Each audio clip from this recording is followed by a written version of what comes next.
Welcome to Ladybird Readers. If you have enjoyed looking and listening to my books, please consider liking and subscribing to my channel. Thank you.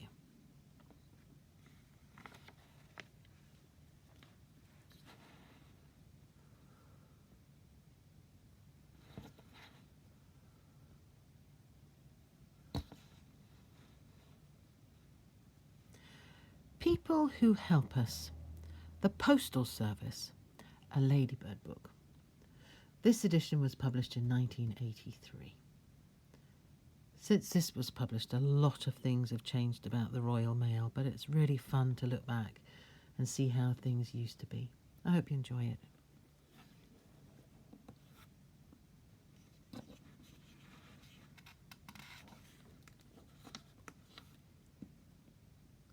The British Postal Service is one of the oldest in the world, and every working day it handles millions of letters, packets and parcels.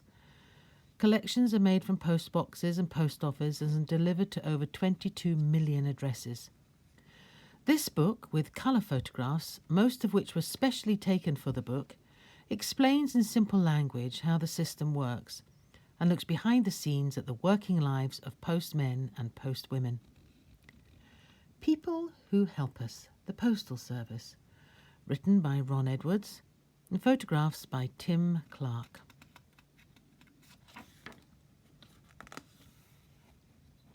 When you post a letter, do you ever wonder what will happen to it before a postman or a postwoman delivers it through someone's letterbox?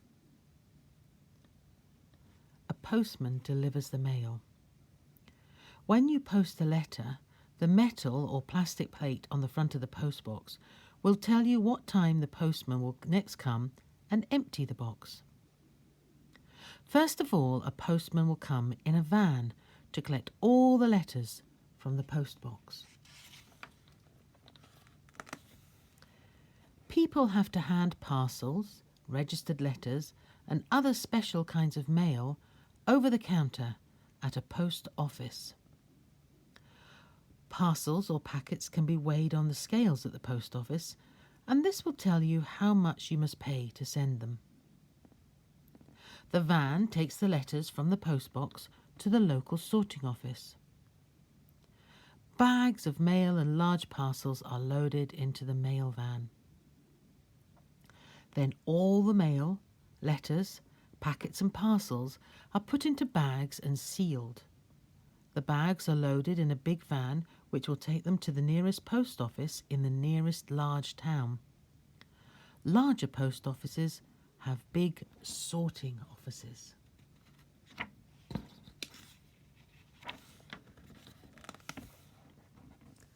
The van carrying the mailboxes arrives at the loading bay. The bags are hooked onto a chain conveyor, which carries them up to the sorting office. In the sorting office, the hooks which are holding the bags open at drop-off points. Mailbags are hooked onto the chain conveyor. Each mailbag is emptied onto a bench where in many post offices, larger envelopes and packets are separated from other mail by hand. The bag drops onto the chutes and slides down to the benches where postmen and postwomen separate the packets and very large envelopes from the rest of the mail.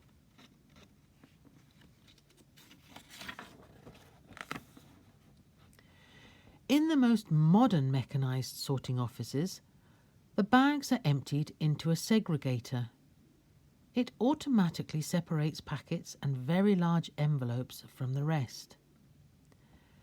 Mail travels up a moving belt into the segregator drum. Inside the segregator is a large drum which revolves. The sides of the drums are hinged flaps, which allow ordinary letters to slip through the slots in between the flaps. Inside the segregator, the thick envelopes and packets pass onto a conveyor belt, which takes them to benches where they are sorted by hand.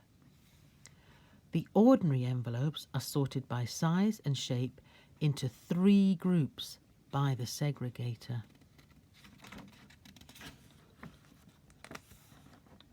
When you have addressed a letter and put on the postcode, you must stick on a stamp. If you want it to go quickly, you must use a first-class stamp, and then your letter should arrive the next working day, if you post it early enough. Second-class mail takes longer. The piles of first or second-class mail are taken from the ALF, where they have been faced, cancelled and postmarked. The ordinary sized letters from the segregator now go into the ALF, the automatic letter facer. It turns all the letters round so that the stamps are in the correct position in the top right-hand corner. This is called facing. ALF separates the letters into first and second class mail and cancels the stamp on each one. ALF also prints the postmark on the envelope. This shows at which post office the letter was sorted and on what date. Next, the letters have to be coded, ready for sorting.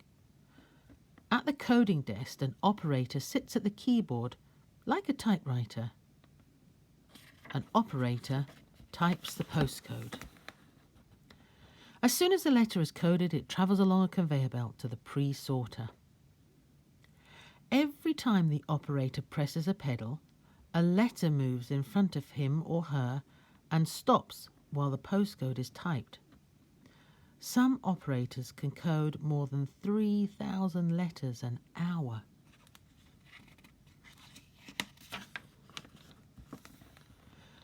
The postcode is a mixture of letters and figures at the bottom of the address. The top row of dots means Ladybird Books in Beeches Road. The bottom row means Loughborough in Leicestershire. When the operator types the postcode, the machine prints pale blue dots on the top and bottom of the envelope. The bottom row stands for the town and district. The top row stands for the sector and street. The dots are phosphor dots, which glow when a special light shines on them. When the mail reaches the sorting office nearest its destination, it's sorted again. If it is machine sorted, the top row of dots will be used. The pre-sorter reads the bottom row of dots and sorts out the mail to give priority to those letters with the furthest to travel.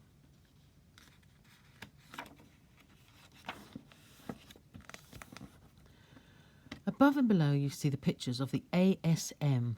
With the aid of ultraviolet light, it reads the blue dots.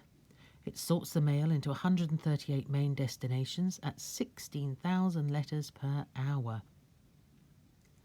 The coded letters are now fed into the automatic letter sorting machine, the ASM. The ASM can read the shining dots. The sorting office from which the letter is being sent will only read the bottom row. Here's a picture of the control panel of the ASM. The letter in the picture on page 16 will end up with all the others going to that district. At that local mechanical sorting office, another ASM will read the top row. Letters for a particular city, town or large area are kept together and labelled. In smaller sorting offices, all the sorting is done by hand. First, the mail is segregated. Next, the letters are taken to sorting frames. The primary sorters sort the mail which has been collected in town, into countries and other large areas. Each pigeonhole has a label. The outgoing mail will be sent all over the country and to other parts of the world. Primary sorting is into roads. Everywhere north of the sorting office is, for example, called the North Road. How the postman names their roads depends on where their sorting office is in the country. Here they are, primary sorting, and here we are sorting packets and smaller parcels into drop bags. Even in a modern sorting office with machines, packets and large envelopes have to be sorted and cancelled by hand. They are sorted into drop bags instead of pigeonholes.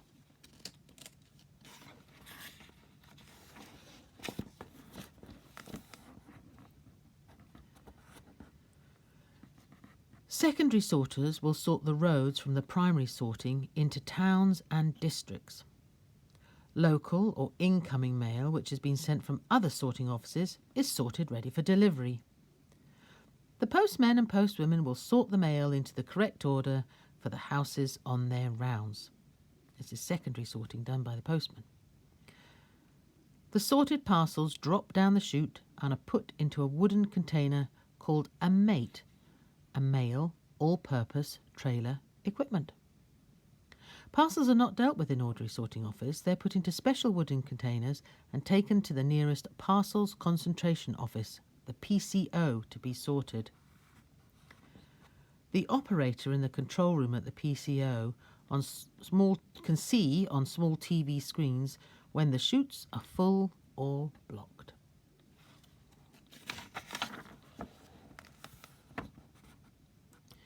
In charge of every large postal area is a postmaster. Departments like the sorting office will have a postal executive in charge. All the sorting, collection and deliveries are done by postmen or postwomen. And here we've got a picture of a postman who's beginning his deliveries. In towns or in areas with a lot of mail, the postman may use a trolley to carry his mail. When all the outgoing mail has been sorted, it is put into bags and sent down the chute to the loading bay. There it is put into vans. The vans will take the mail to a railway station, a port or an airport. Most mail goes by train, and many large sorting offices have a tunnel between them and their local railway station. At this sorting office, a tunnel goes from the sorting office down to the railway platform, where the mail is loaded onto the train. A small tractor pulls a line of trailers loaded with mail bags.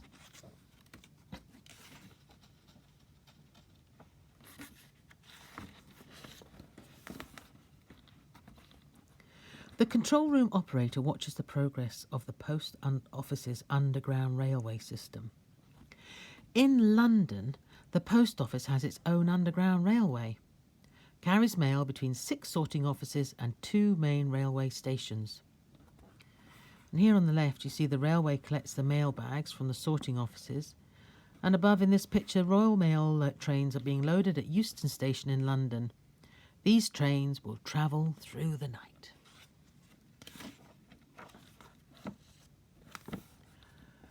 Travelling post offices are railway carriages fitted out as a mobile sorting office. Postmen sort the mail while the train travels to its destination. The post office pays British Rail for these TPO vehicles and to run a rail service at times which suit the postal service. Here we've got a picture of mail being unloaded from a plane at East Midlands Airport. Down here we've got the bags are loaded into a Royal Mail van. Here's a picture of the Royal Mail links by air and rail from East Midlands. You can see they go all the way up to Inverness, Aberdeen and down as far as Newquay, Exeter, Southend, all across. More and more inland mail is carried between big towns by air, and these bags are being loaded into the Royal Mail van.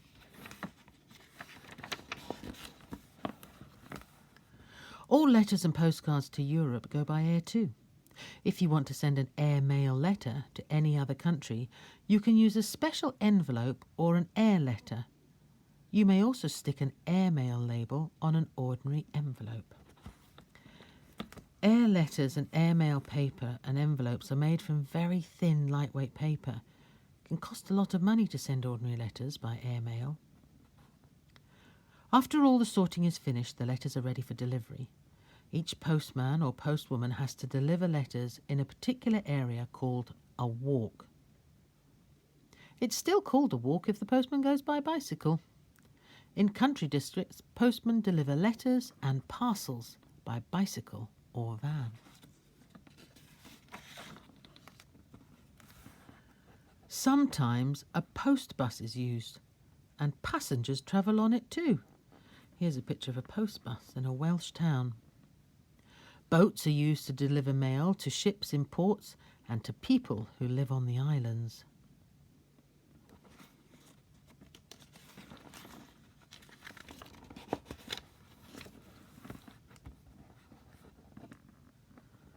There are many special mail services offered by the post office.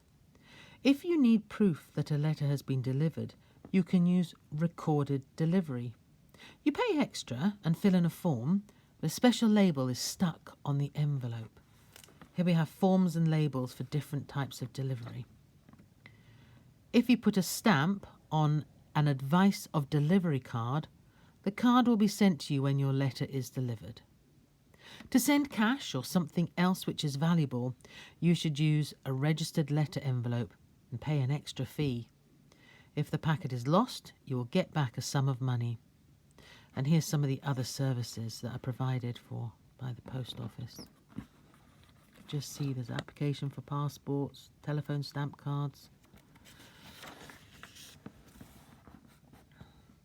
If you wish mail to be delivered very quickly, there are several express delivery services. In London and some other larger towns, express post letters are collected and delivered door to door by motorcycle messengers. Here's an express post motorcyclist. Business people often use data post to send important papers. The papers are collected and delivered door to door overnight. Swift Air is an express delivery service to places overseas. And here we've got a postman in New York, in America, and he's delivering a data post package.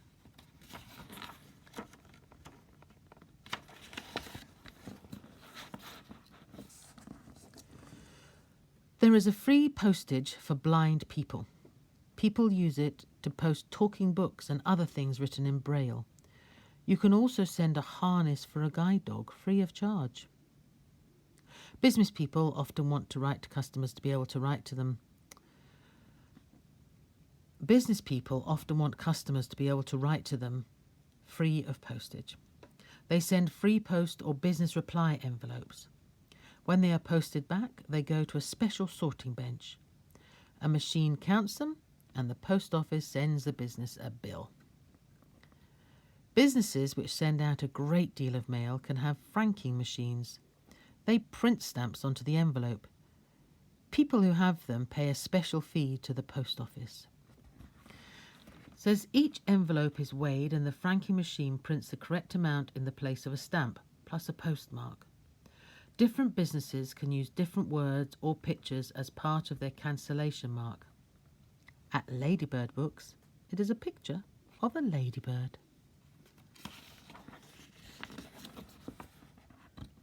Some businesses with lots of incoming mail prefer not to wait for the usual deliveries.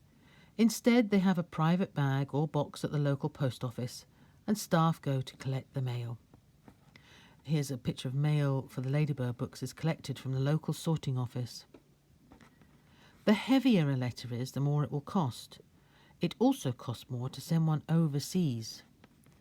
And here's a picture of a stamp vending machine which provides books of stamps or buying stamps at a post office counter.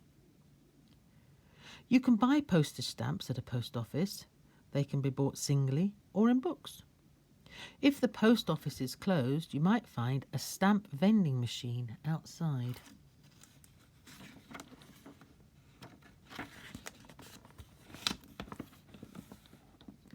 Stamps are issued to commemorate special occasions.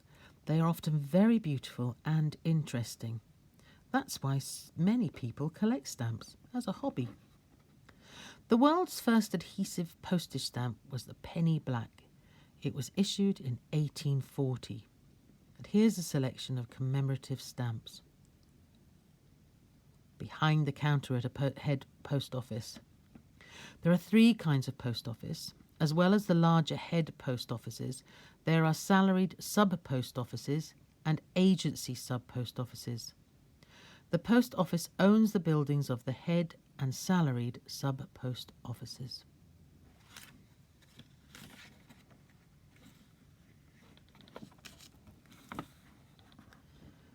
Here's a sub-post office. The agency sub-post office is usually a shop. The post office pays the shopkeepers who act as sub-postmasters. The more business they do, the more they are paid. And this post office is part of the shop. Here's a National Savings Bank, an ordinary account, and here we've got a picture of Alex, and he's paying some money into his National Savings Bank account. You can do much more than buy stamps and post letters at a post office. If you are over 7 years old, you can put money into the National Savings Bank and get it out.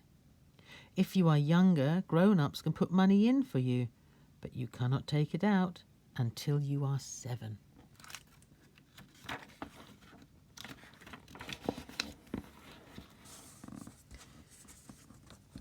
Getting a pension from the post office. People go to a post office to draw their pensions. Parents go to get family allowances. Unemployed people get their benefit from it. All the hundreds of forms and leaflets needed by a post office are stored ready for use. All kinds of licenses are bought at the post office. You need a license if you keep a dog. If you have a radio or television set, you must pay a license at a post office.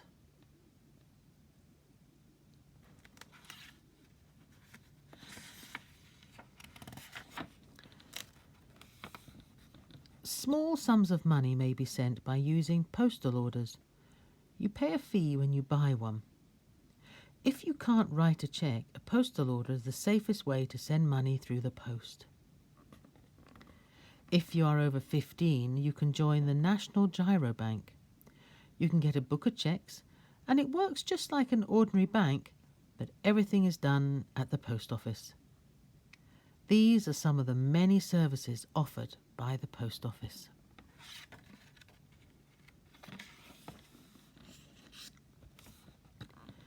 Each day, about 35 million letters and other items are delivered to over 22 million postal addresses. The use of machinery is helping to speed up the service and make it more efficient.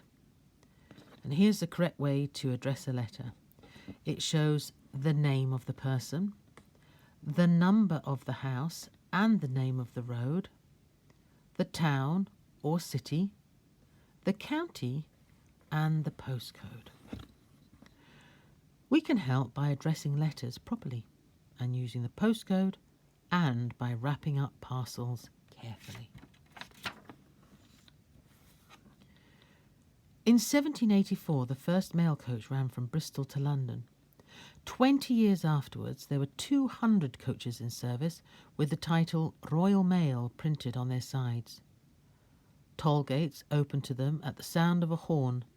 The coaches ran to a timetable, and each one carried an armed guard.